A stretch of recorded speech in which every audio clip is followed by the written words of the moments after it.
Անբարեխղճություն է Թրամփի ուղին միջանցք անվանելը, հատկապես հաշվի առնելով, թե ինչ այլընտրանք է ունեցել Հայաստանը եւ ինչ առաջարկ է նախկինում ներկայացվել Ռուսաստանի կողմից։ Հանրային քննարկումներում բարձրաձայնված հիմնական մտահոգությունը վերաբերում էր սահմանային անցմանը, անձնագրային եւ մաքսային վերահսկողությանը։ Ռադար Արմենիայի հետ զրույցում ասաց քաղաքագետ Արեգ Քոչինյանը. Փաստաթուղթը եկավ վկայելու նրա մասին, որ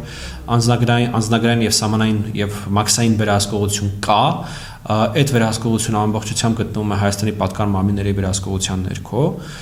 եւ որևէ կերպ սա համատել այդ առումով ռուսական առաջարկը հնարավոր չէ։ Քաղաքագետի խոսքով Թրամփի ուղին որոշակի առավելություններ է նախատեսում Ադրբեջանի քաղաքացիների եւ ադրբեջանական բեռների համար Հայաստանի հարավով կապ հաստատելու իրենց անկլավների հետ։ Սակայն այն միջանցք անվանելն առավել եւս էքստերիտորիալ միջանցք պարզապես զավեշտ է։ Անկախ բաժնեմասերի տոկոսային հարաբերակցությունից հստակ սահմանված է, որ երկու կողմերը Հայաստանն ու Միացյալ Նահանգները ունեն վետոյի իրավունք իրենց մասնաբաժինների փոփոխության, երրորդ կողմերի ներգրավման եւ ամբողջ նախագծի վերանայման հարցերում։ Ըստ Քոչինյանի սա շատ ավելի կարեւոր է, քան թվային հարաբերակցությունները։ Կա շատ հստակ տեխնիկական ֆինանսական պատճառ, Միացյալ Նահանգներն հիմնական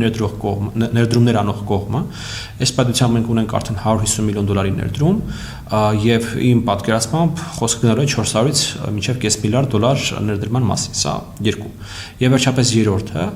առանց Միացյալ Նահանգների գործուն մասնակցության այս պրոյեկտը եկեք ընդունենք, որ գլուխ չէր գալու։ Քաղաքագետը հիշեցնում է, որ Վաշինգտոնյան հանդիպմանը նախորդել էր Աբու Դաբիի հանդիպումը, որտեղ Հայաստանը եւ Ադրբեջանը համաձայնության են եկել գրեթե բոլոր հարցերի շուրջ, բացի հաղորդակցությունների ապաշրջափակումից եւ հատկապես հարավային ճանապարհից։ Եվ երբ Միացյալ Նահանգները սեղանին դրել էր իր առաջարկը, որն ընդունվել է երկու կողմերի կողմից, տրամաբանական է, որ Միացյալ Նահանգները պետք է եւ ունենար գործուն մասնակցություն դրա իրականացման գործընթացում։ Քոչինյանը կարևորում է նաև մեկ այլ առանցքային հանգամանք։ Նախորդ առաջարկի կամ պարտադրանքի մեջ ռուսական կողմի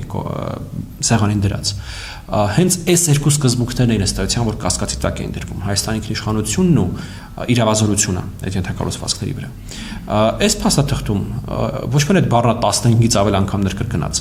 այլ նաև ցանկացած որոշում, որը որ ստորագրված է այս փաթեթների մեջ,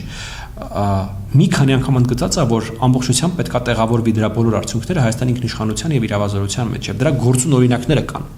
Այսինքն հստակ նշված է, որ Հայաստանի պատկան մարմինները պետք է լինեն անցակետում։ Հստակ նշված է, որ ամբողջ ճանապարհը գտնվում է Հայաստանի պատկան մարմինների իրավազորության եւ գործունեության ներքո։ Փաստաթղթում հստակ ամրագրված է, որ անցակետերում պետք է գտնվեն Հայաստանի պատկան մարմինները եւ ամբողջ ճանապարհը պետք է գտնվի Հայաստանի Հանրապետության իրավազորության եւ գործունեության ներքո։ Բացի այդ, արտակարգ իրավիճակներում ենթակառուցվածքների անվտանգությունն ու շահագործումը պետք է ապահովեն հենց Հայաստանի համապատասխան կառույցները։ Չարաշահումները կամ նենգափոխությունները բացառելու համար ըստ էության ինչքան հնարավոր է դետալիզացված այդ ամեն ինչը մեջը բացված եւ դրված է։ Ինչ է ստանալու Հայաստանը Թրամփի ուղու դիմաց։ Հայաստանը պետք է սա դիմաց ստանա փոխադարձ առավելություններ միջպետական ու ներպետական առևտրի մեջ։ Այս նախադասությունը նշանակում է, որ եթե Հայաստանը չի ստանում իր ուրեմն նախատեսած առավելությունները, ապա թրիպն իրականություն չի դառնում։ Այդ առավելությունների թվում են երկաթուղային կապը Նախիջևանի հետ, Նախիջևանի միջոցով կապը Իրանի եւ Հայաստանի հարավի հետ, Ադրբեջանի տարածքով հաղորդակցությունը դեպի Ռուսաստան, Կենտրոնական Ասիա եւ Կասպից ծովի ավազան։ Եվ վերջապես հայ-թուրքական սահմանի բացումը, Թուրքիայի միջոցով եվրոպական երկրներին եւ միջերկրածովյան նավահանգիստներին կապ հաստատելու հնարավորությունը։ Քաղաքագետի դիտարկմամբ այս փուլում ռուսական կողմը որևէ ակտիվ գործողություն չի իրականացնում, ինչը մի քանի պատճառ ունի։ Չեն ուզում Թրամփի ադմինիստրացիայի հետ հարաբերությունները հավելյալ լարել նաև այս թեմայով։ Երկրորդ, իրենք շատ ուրեմն թերահավատ են, որ այս պրոյեկտը ընդհանրապես կարող է իրականություն դառնալ եւ չեն ուզում ակտիվորեն աշխատել մի բանի շուրջ, որը ըստ իրենց չի իրականություն դառնալու։ Եվ երրորդը, ամեն դեպքում նաև Ռուսաստանի ռեսուրսների բացարձակ մեծամասնությունը սպայությամբ կենտրոնացված է այլ տեղ։ Ինչ վերաբերում է իրանական կողմից մտահոգություններին, թե Հայաստանը կարող է վերածվել Իրանի դեմ հնարավոր ռազմական գործողությունների հարթակի, քաղաքագետը նշում է, որ հայկական կողմը բազմիցս հայտնել է պատրաստակամություն ներկայացնելու այդ մտահոգությունների հասցեական պատասխանները։ Նարնե Ղուկասյան, Մանուել Ստեփանյան, Ռադար Արմենիա։